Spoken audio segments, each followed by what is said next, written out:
Hey guys, Brandon Olson here, another episode of RankDaddy TV. Today we're going to talk about storytelling and using stories, weaving them through your prospecting so that when it comes time at the end to ask for the sale, they've already committed. They're asking you how to pay. So I'm going to show you one example of a story that I use that's worked wonders in my business, especially in my local area here to local businesses in the city that I live in. So I'm going to share that with you and how you can use stories in your prospecting too. So let's go. So here's the question. How can marketers like us, working only part-time and running our entire business from our laptop or smartphone, how are we able to guarantee insane results to our clients when the mainstream internet marketing gurus say the guarantees are impossible? That's the question, and this podcast will give you the answers. My name is Brandon Olson, and welcome to RankDaddy. All right, guys, so today I want to talk about telling stories and using stories in your prospecting to help you land clients. Telling stories and using details and being able to put the customer's mind or allowing the customer to imagine the story being placed in your story makes it so much easier. It's like when you get to the close, he's ready to already pay you. He's asking you how to pay, how do we start? So there's no stress, there's no pressures, there's no awkwardness when it comes to ask for the sale. So here's an example. And this is a story that I use time in, time out because it works so well, because it's a great success story. And it starts with a guy who owns a company in my city. It's a tubing company. So my city is really busy in the summer with tourism and things like that. The number one water park in the world is situated here. It's called Schlitterbahn. And there's two rivers that run directly through the city. One of them's in the Guinness Book of World Records as the shortest navigable river in the world. So people come, they'll go to a river outfitter, rent a tube, and float down the river for a few hours, enjoying maybe drinks or beer with friends and family, just having a good time on the water. It gets hot in Texas in the summer, 100 degrees for days on end, so it's very popular. Literally hundreds of thousands of people will come to these rivers during the summer.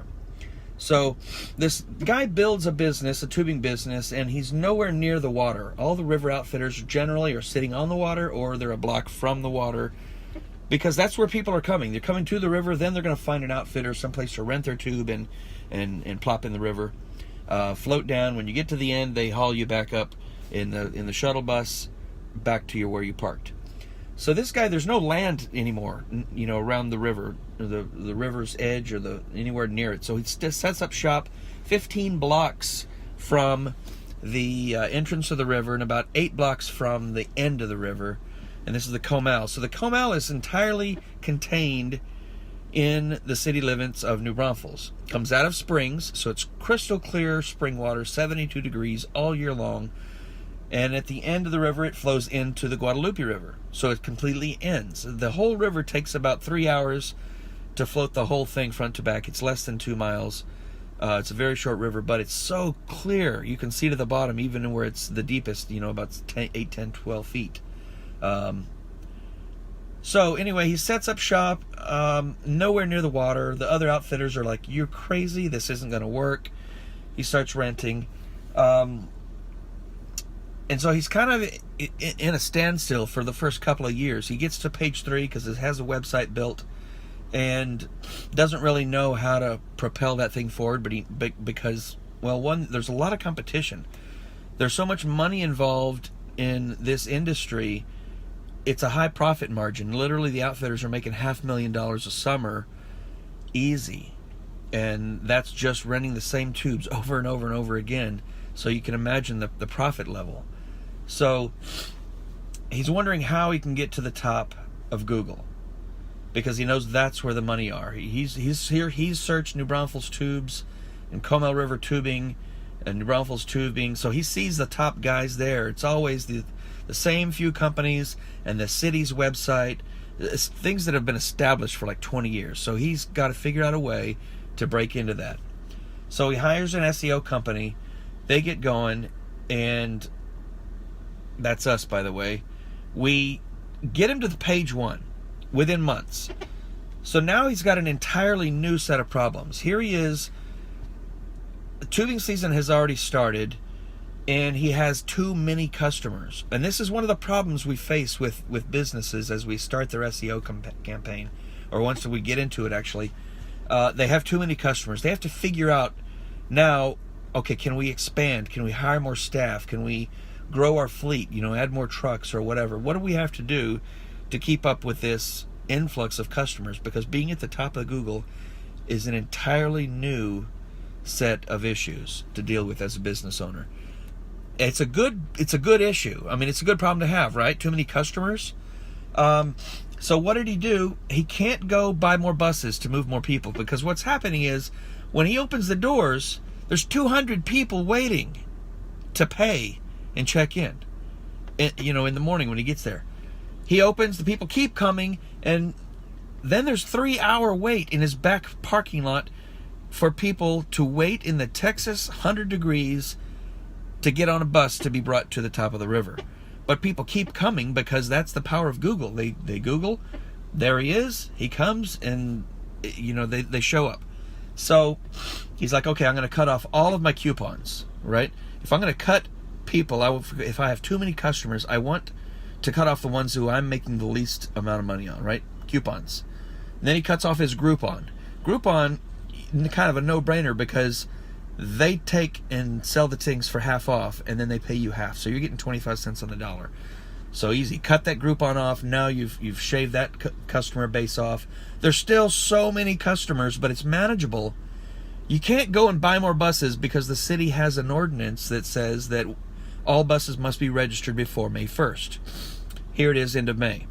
Summer is about to really start cranking because June doubles the customers that May has. July doubles the customers that June has.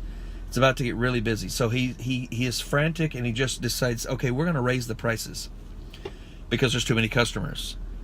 25% more expensive than every other outfit renting tubes, and still is able to stay busier than everybody else. He makes more money than ever and deals with less customers.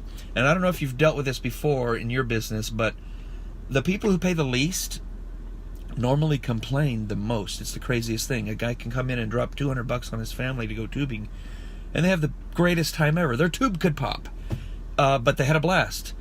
The other guy that's done the Groupon maybe, and there's a lot more complainers. It's the strangest thing at a lower price point. They feel entitled. I don't know.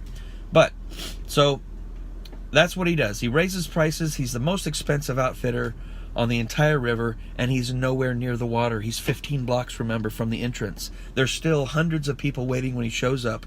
There's still a couple hours wait. It gets busier on holidays, but that's expected. It's kind of manageable. So we have to go through this scenario as we approach a new business owner and say, are you in a position to be able to expand as we get you to the top of Google? Can you buy more fleet? Can you hire more staff? Are you in the position to, if you have too much, are you be willing to raise prices? Whatever it takes, in other words, to deal with this massive influx of customers. Normally they say yes. So that's the story, right? This story, and by the way, this tubing business owner, that was me. That was my real life scenario that I went through. I learned SEO in the off season so I could propel my tubing business to the top of Google and be able to compete and get more business like the rest of the guys. Still, the other companies had no idea what was going on. They thought they could just build websites and people would come. New outfitters would come in once they saw me doing it, and they just weren't as successful. Our drivers would get to the entrance of the river, and some of the other drivers are like, what are you guys doing over there? Because we're just lapping them, bus after bus after bus, dropping off completely full, maxed out passengers. And one of the little old lady drivers, she says, we're just doing business. So she's not going to tell them, right, how we're doing it. And we weren't about to spill the beans either, because then everybody'd catch on. But we've learned a lot since then. So that was kind of our first case scenario as an SEO business. I have now, a couple years back, 2.5 years, sold the tubing business to focus only on SEO. We've learned so much, and we've been able to help so many businesses the same way that we propelled Comal tubes forward, we have forced landscaping companies to buy more fleet and hire more staff, and dentists to expand and hire more hygienists. We've made limo drivers expand into other outlying area cities and buy more fleet because of the customer count they couldn't keep up with once they realized going from page 3 or page 2 to the top of page 1 is literally double or tripling your income and your revenue. So that's an example of a story I use. Use stories in your business like that to create in your prospect's mind realism and the reality of what's going to happen when you take over their SEO campaign. This isn't a joke. This absolutely works. The process of RankDaddy that we set up, all you've got to do is land the clients. And this is why we're doing so many of these little prospecting videos and prospecting tips, because once you've got the clients, you literally plug them into RankDaddy, and those few steps will do all the work ranking. That's already been proven. That's not a question that's on the table anymore. So now it's about teaching and getting guys help with landing more clients. And so that's really what we want to focus on. But try to get to a point where you're using stories. Say those stories over and over to yourself.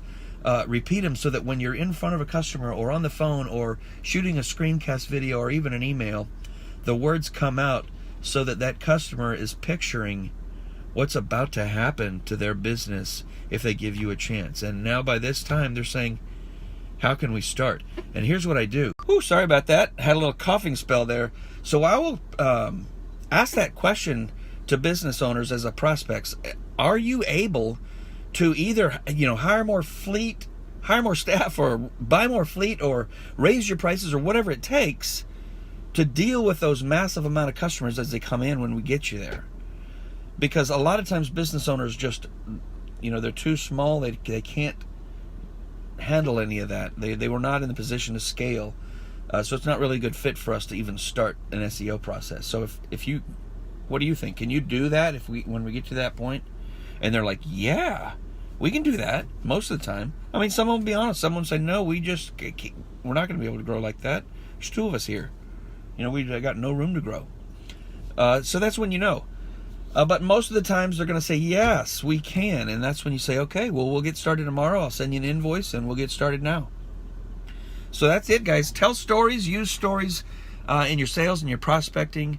It makes it so much easier when you get to the end and do that close and you get time to ask for the money. There's no awkward there. They're ready. They've already committed in their mind that this guy knows what he's talking about and this stuff's going to work. They can already see the future. They can see the dollar signs rolling in and themselves on the beach in Jamaica somewhere. See you next time, guys. Thanks for watching RankDaddy TV. And by the way, we are now on iTunes, Google Play, of course, YouTube. Stitcher is coming up, SoundCloud, and a lot of other platforms. But go to RankDaddy.tv if you want to see all the past issues, the past releases, episodes, and they're all there. Have a good one.